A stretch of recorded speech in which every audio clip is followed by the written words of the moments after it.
Kami akan coba membahas kelokalan itu bagaimana dan bagaimana saya mulai mengeksplor kelokalan itu.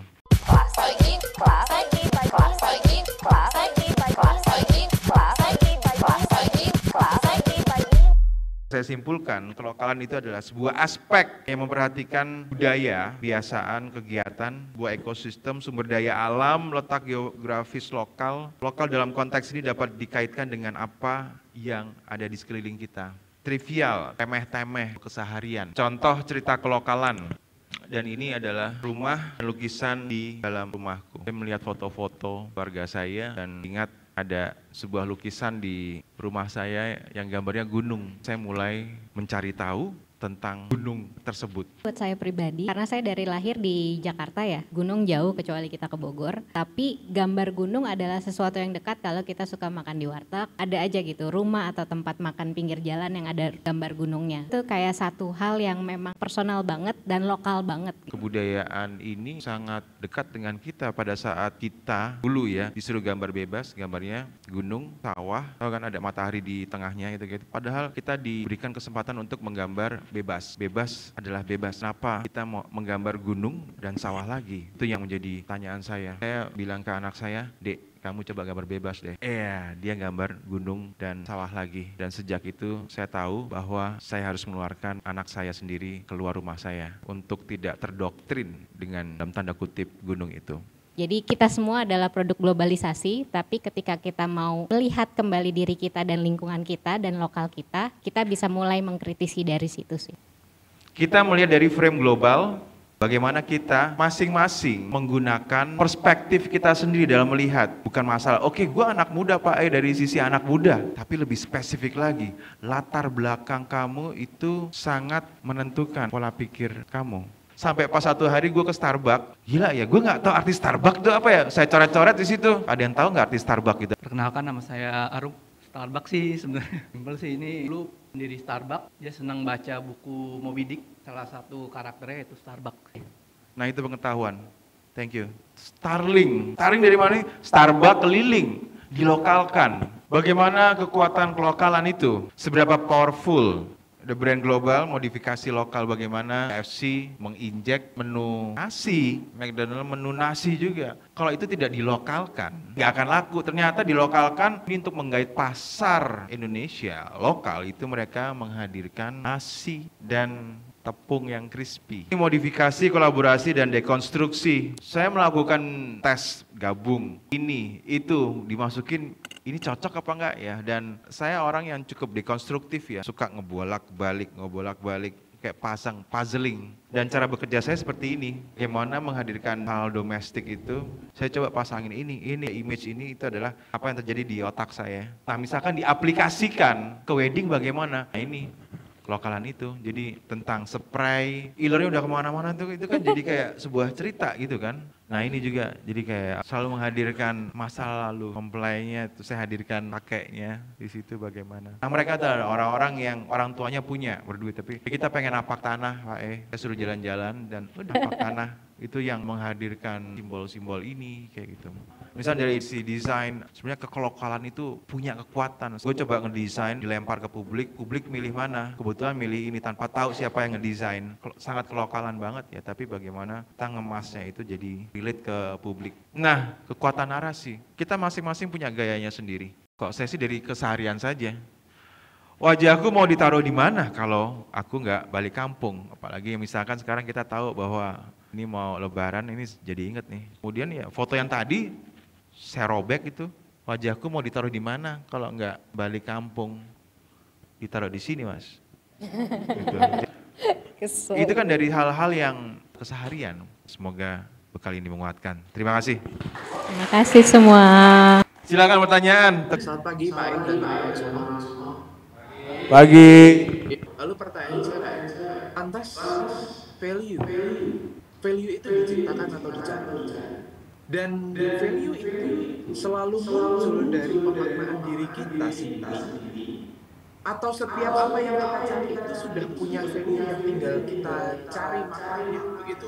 Nah, saya ngajak kalian untuk bisa menghargai apapun yang ada di dalam keseharian kita. Saya percaya gini Mas, saya harus mencari itu.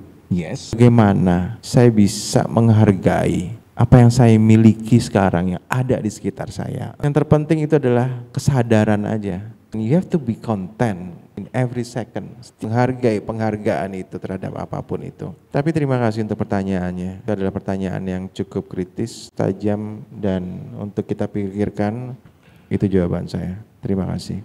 Saya Farah, perlu nggak sih setiap orang bercerita, dan kenapa bercerita itu penting? Apalagi sekarang ini kita selalu berkutat dengan foto-foto, harus storytelling dan segala macam. Cerita Pak E tadi kan mengenai Indomie yang membentuk kepala kucing dan lain sebagainya. Itu kan cerita simpel ya. Karena ini yang bercerita Pak E, cerita ini jadi seperti ikonik. Apakah akan berbeda jika yang bercerita ini orang biasa-biasa saja, seperti misalnya saya yang belum se-eksis itu? Bagi semua orang ini, kenapa cerita itu tuh tetap harus ada? 99,9% karya saya tidak diterima kok. Saya bersuara pun belum tentu diterima juga. Tapi yang saya lakukan itu adalah I never stop, dan pada saat orang mengatakan tidak, saya tetap melakukan di belakang mereka. Because I believe in something. Ini adalah sesuatu value yang harus saya catat, saya suarakan kemanapun. Saya menganggap serius dan ingin menghargai karya saya dengan saya menceritakan itu terus, dan saya ingin membagikan itu. Apakah harus kita bercerita? Maksudnya kalau ditanya harus enggaknya, sebenarnya enggak harus. Kita diem aja enggak masalah. Juga kepada konteks kapan kita harus bercerita, pada siapa kita bercerita, dan bagaimananya. Ada kalanya kita punya cerita banyak tapi nggak ada yang mendengar, tapi ada kalanya kita lagi nggak mau cerita, cuma nyeletuk, tiba-tiba viral gitu. Kayak momen bercerita juga, dan konteks di mana kita bercerita juga berpengaruh selain siapanya. Dari yang Pak E alami sendiri, pasti yang membuat itu dari yang tadinya tidak terdengar sampai akhirnya terdengar. Ada pepatah mengatakan misalkan tetesan air itu bisa ngebolongin batu. Saya terus melakukan itu, terus saja, pelan, terus dan konsisten itu aja. Saya terus menyuarakan itu. Contohnya, ini saya spill ya, sifat propaganda itu terus menerus. Jadi, saya bisa aja ngomong anjing ke siapa Isni, anjing dengan sangat lembut, anjing, nyet, anjing, kayak gitu. Cuman berapa kali? 7 kali. Tapi saya melakukan itu 100 kali dengan sangat lembut, dia akan nampar saya, kena impact-nya. Ya, itu salah satu cara propaganda. Nah, berikutnya tadi ada pertanyaan, apakah kita harus bercerita? Farah, gini, kamu diam aja kayak gini nih ya, kamu diam gini aja, kamu tuh bercerita kok. Saya diam gini aja, saya bercerita kok. Kamu gak usah ngapa-ngapain, kamu bercerita. Semua orang bercerita.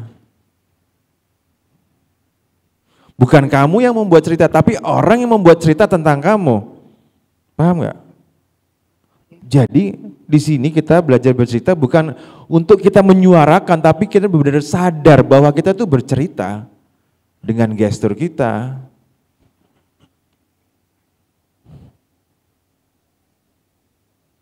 Dengan pakaian yang kita pilih, dengan cara bicara kita, tatapan mata kita ke kalian, dengan cara memakai topi dibalik, diginiin, kita semua bercerita kok. Dengan pakaianmu seperti itu, dengan kamu kerudungmu, kamu orang yang muslim seperti apa, pemilihan warnanya, dan kemudian apa yang ada di latar belakangmu, ada foto-foto yang ditempel dengan lampu teplok itu, semua orang bercerita. By the way, kamu dari mana Mbak Farah? Tanjung Pinang, Kepulauan Riau. Riau. Kepulauan Riau. Kepulauan Riau. Bintan. Itu kayak rumahnya menarik banget, ada lampu temploknya itu ya. Terima kasih ikut kelas pagi. Tuh. Iya kan? Remnya khas ya. Ngerti kan bahwa semua orang tuh dia diem aja bercerita, makanya kayak bukan kita yang buat cerita, orang yang membuat cerita tentang kita. Persepsi itu selalu ada. Jadi gitu Mbak Farah. Oke. Sip. Terima kasih banyak Pak E dan Mbak Isni. Iya, saya pengen lihat kamu nanti bisa menggerakkan Bintan ya, situ ya. Mana? Iya. Pangkal Tanjung Pinang. Tanjung Pinang. Tanjung Pinang. Iya. Ya.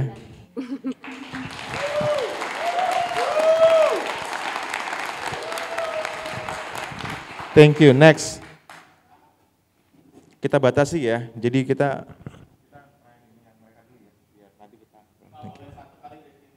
boleh satu kali di sini ya.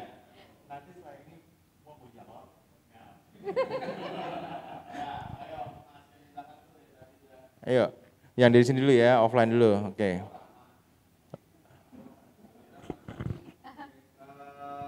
Sini dong, empati dong, ke orang biar bisa dengar.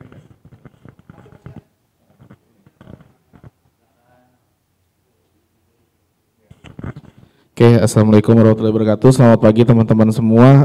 Pak Kak Isni, mohon izin nanya. Buat teman-teman yang nggak tahu, perkenalkan dulu sebelumnya, nama saya Rama. Mau nanya Pak terkait cerita Pak. Kan kita memang sudah berusaha untuk menceritakan karya kita dengan cara kita. Tapi kan yang namanya ketika karya dilempar ke publik, ini persepsinya bisa beda. Nah, saya nggak mempermasalahkan perbedaan persepsinya karena itu wajar, tapi apa yang harus kita lakukan sebagai pembuat karya ketika persepsi yang berbeda ini malah terkesan menjerumuskan dan salah? Gitu sih Pak Isni. Makasih. Itu pertanyaan yang sangat subjektif, jadi saya tidak tahu bagaimana kamu bercerita, apa yang kamu bicarakan, tapi pasti pada saat kita bercerita, melontarkan sesuatu, pasti ada respon dari publik ya kan? Dan kamu tidak bisa membendung respon tersebut. Manusia itu memiliki different perception ya, tetapi ada yang namanya adalah simbol bersama. Red means stop, green means apa gitu kan, jalan kayak gitu ya kan. Tapi ada hal-hal yang berada di abu-abu di sini, dan bagaimana kamu bisa secara detail untuk menceritakan sesuatu. Makanya saya selalu bilang, ceritakanlah lebih detail lagi. Paham?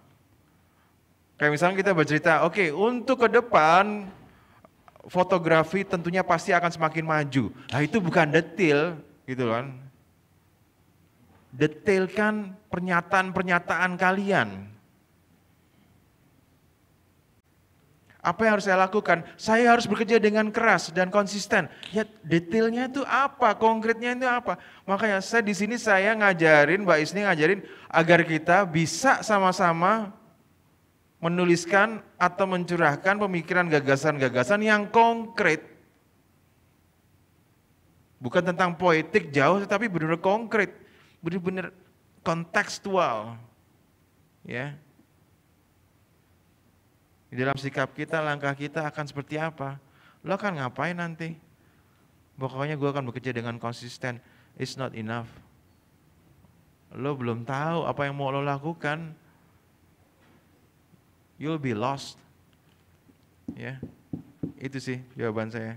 Ya, thank you. Sip. Kita selesaikan yang sini dulu ya. Udah jam segini ya. Siapa? Bana. Oh, yang lain Bana nanti. Itu ada Amar dulu, Amar nih. Amar nih, yuk, monggo. Selamat pagi semuanya, kawan-kawan kelas pagi semuanya. Salam kenal, pagi. saya Amar, saya dari ya. Pagi. Pak, mau nanya gimana caranya kalau misalkan saya lihat tadi foto-foto hasil Pak kan itu kayak sebenarnya itu lingkungannya dekat-dekat dari kita gitu loh, maksudnya nggak perlu pakai embel-embel ini, embel-embel itu gitu kan. Nah, saya mau bertanya gimana caranya menimbulkan rasa peka terhadap lingkungan yang ada di sekitar kita. Yang kedua, saya ingin bertanya lagi, gimana caranya kita melibatkan rasa di dalam foto kita. Mungkin itu Pak.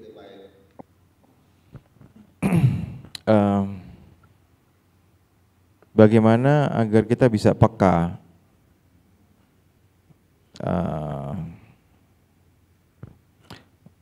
Saya nggak bisa menjawab hal lain kecuali saya bicara bahwa coba mulailah berpikiran yang detail. Ya, jadi di sekeliling kamu, misalkan Mas Anmar, di belakang kamu itu di kos-kosan ya atau di kamar rumah kamu? Saya pengen nanya. Nggak kedengeran Mas?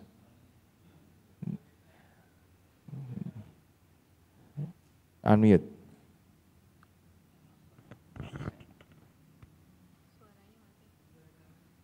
Suaranya nggak kedengeran. Dia nge-mute, kamu nge-mute ya? Enggak Pak, nggak bisa dipencet itu. Ini masih kedengeran, udah kedengeran sekarang. Tadi kamu mute tadi. Ya, ini. Oke, contohnya kayak gini Anmar. Jadi kamu, saya mau nanya, kamu ini di kos-kosan atau di rumahmu? Di kamar? Di rumah saya. Di kamar rumahmu? Oke. Ya. Sekarang saya melihat, oke, menjadi peka ya, oke. Saya berusaha untuk peka ya, oke. Ini kamarmu kok warnanya biru ya? Birunya sangat mentereng ya, misalkan.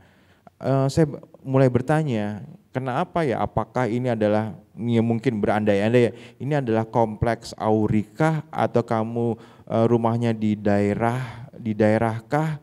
Misalkan daerah pegunungankah atau di pesisir? Saya mulai bertanya ya dengan asumsi-asumsi. Saya sekarang mau bertanya sama kamu rumahmu di mana ini? Di Tangerang Pak. Tangerang, oke. Di Tangerang, artinya itu di urban ya. Kenapa kok warnanya biru? Nah mungkin saya mulai bertanya itu. Terus warnanya biru, ini biru ya Mas ya? Ya biru Pak. Nah, kalau misalkan saya punya rumah, misalkan gini konteksnya, saya tidak akan pernah mengecat warna tembok saya biru.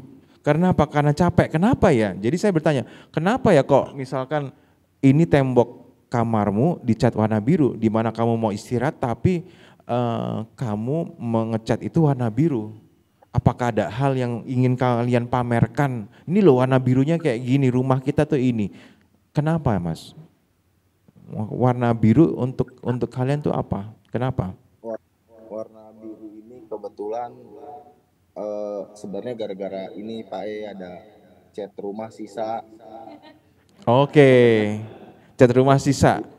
Oke. Ya, Nah kayak gitu loh Mas. Jadi untuk peka bagaimana? Mulailah mempertanyakan hal-hal detail. Ya, pertanyakanlah hal-hal detail lagi dan apa? Kayak anak kecil aja. Kalau menurut saya dari situ Mas.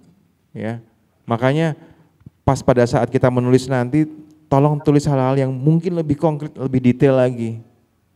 Ya, detail lagi kayak berusaha untuk melihat hal-hal detail. Ya. Kayak misalkan di dalam fotografi, kita ngasih lighting nanti. Oke, lighting dari sini ada yang namanya apa? Rembrandt atau butterfly lighting, macam-macam kita akan belajar.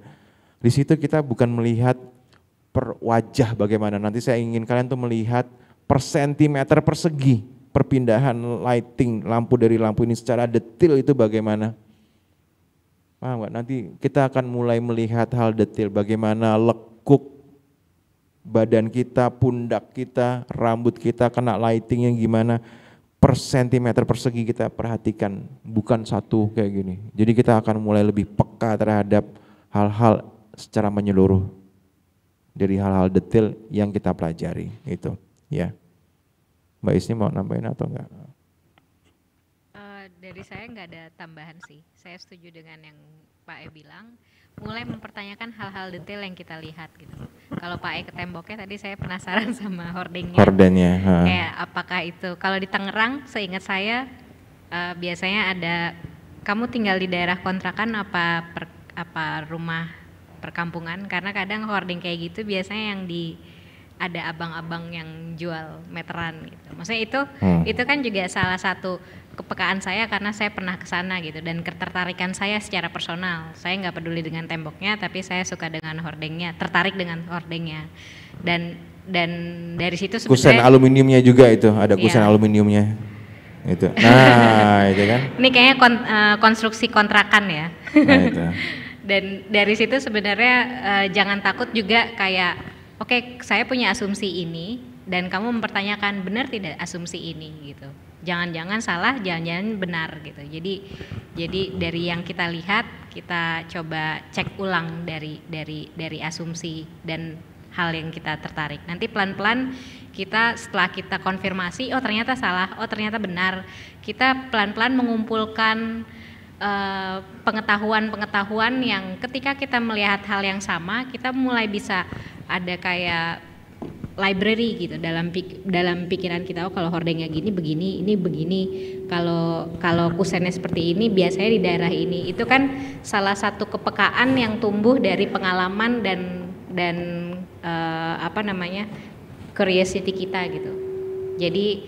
Jadi ya perluas wawasan basically kayak gitu. Thank you. Oke, next. Kita percepat ya, tua gapat. Ada 4 lagi terakhir ya udah ya. Thank you so much. Terima kasih Mbak Isni, terima kasih teman-teman yang semuanya, dan terima kasih kepada Amaran yang sudah ngasih lampu ini. Kita dikasih lampu Amaran loh, sama dan bursa kamera. Itu kalian bisa pakai apa? Kalau kalian tahu Aputur nggak? Tahu, ini saudaranya. Kalian bisa pakai itu. Kita kayaknya dikasih deh. Nanti kan ada simulasi untuk portraiture atau untuk product shot, still life, biasanya untuk sosial media, mereka untuk kebutuhan sosial media. Ya, thank you so much untuk mensupport kelas pagi. Ya, thank you so much. Dan Mbak Isni juga dan tim semuanya, Moto Mulu, Mas Hussein dan teman-teman kelas pagi yang lain yang sudah membantu. Terima kasih dan selamat pagi.